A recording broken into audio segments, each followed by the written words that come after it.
To start our chalk pastel plant drawings, you're going to pick a photo that you are going to draw and then color. There's a variety of different plants you can choose from. Some have very simple shaped leaves, others have lots of leaves and intricate petal. And also, the more leaves, the more difficult it's going to be, the less leaves, a little bit easier it's going to be. If you pick a design that's a little bit larger than the 8x8 square that I have marked off the bottom, you're not going to be copying that one at all. You're not going to be drawing that at all. You're only going to be drawing what's inside the grid. So our photos are approximately 8x8, and we're going to use the grid to draw and enlarge our drawing. Therefore, the first thing we need to do is draw a grid on our 12x12 sheet. So we are going to mark every 3 inches. So line up your ruler with the edge like this, and then mark every 3 inches, so 3, 6, and 9. Do that 3 times horizontally. So you're gonna find the marks that you made on your paper and line up your ruler with the pencil marks, and then draw a light straight line with your ruler through. Then you're going to turn your paper and do it again. You're going to mark 3, 6, and 9 on each of those lines.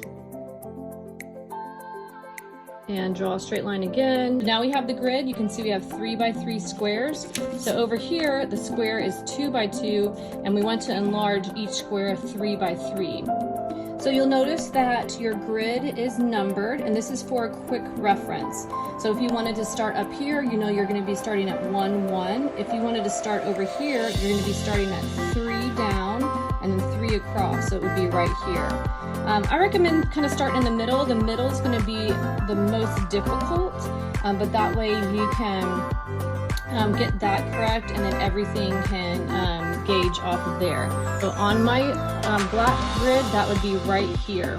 So I'm going to start, and what you're doing is you're going to look at this first square, and we're going to transfer what we see in this square.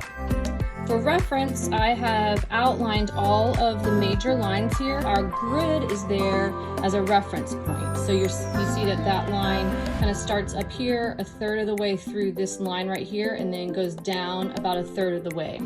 So we are going to be drawing what we see here. Just focus on that one square. I started the lines. So these are the lines that are referenced right here. Now I'm going to add these 2 lines here. There's a line here, and then there's a line that comes right here.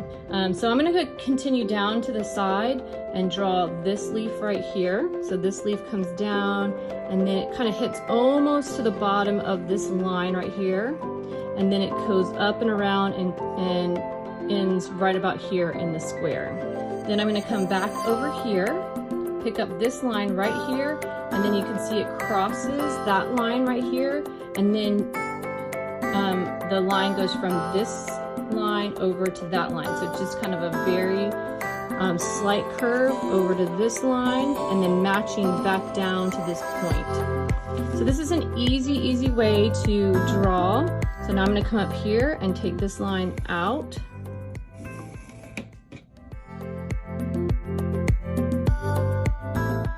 You're trying to use the grid as your guide, so you're trying to get it as close to the grid as possible. But if you are off just a little bit, it's not that big a deal, because again, we're creating organic shapes here. So I'm going to go back in and see if there's any lines that I've missed, just referencing all of my major lines here. Our second step will be tracing all of these lines with glue. The glue is going to dry and create a nice border for us. So you're just going to trace all of these lines with glue, and you just need a very thin line. You don't need a ton of glue.